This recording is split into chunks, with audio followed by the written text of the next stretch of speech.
सच्ची भक्ति और प्रेम से भगवान को भी जीता जा सकता है।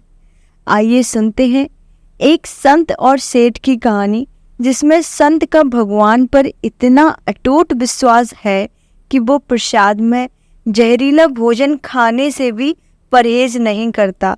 इसके बाद भगवान जो करते हैं उसे देखकर सभी हैरान रह जाते हैं।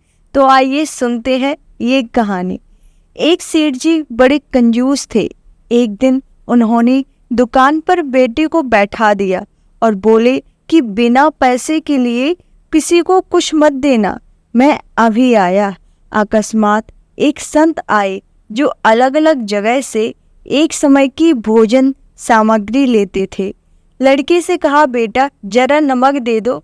लड़के ने संत को डिब्बा खोलकर 1 चम्मच नमक दिया।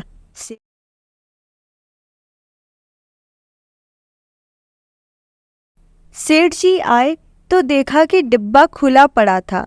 सेठ जी ने कहा कि क्या बेचा? बेटा बोला, एक संत जो तालाब पर रहते हैं उनको 1 चम्मच नमक दिया था। सेठ का माथा ठनका। वो बोले, अरे मूर्ख, इसमें तो जहरीला पदार्थ है। अब सेठ जी भागकर संत के पास गए। तब तक संत भोजन बनाकर भगवान का भोग लगाकर खाने की थाली लेकर बैठ चुके थे।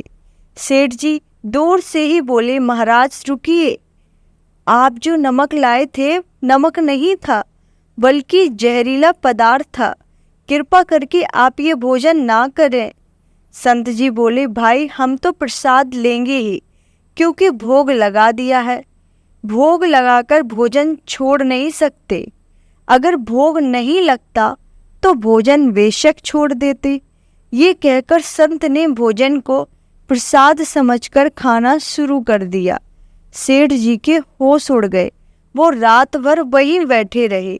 सेठ को रह रहकर ये चिंता सता रही थी कि अगर संत को कुछ हो गया तो बड़ी बदनामी होगी। रात में अगर तबीयत बिगड़ी तो कम से कम वैद्य को दिखा देंगे। सोचते सोचते उसे नींद आ गई। सुबह रोज की तरह संत जल्दी उठ गए और नदी में स्नान करने लगे। सेठ जी ने कहा, महाराज तबीयत तो ठीक है। संत बोले, भगवान की कृपा है। इसके बाद वे पूजा के लिए मंदिर चले गए। जैसे ही संत ने मंदिर का द्वार खोला तो देखा कि भगवान के श्री विग्रह के 2 भाग हो गए हैं और शरीर काला पड़ गया है।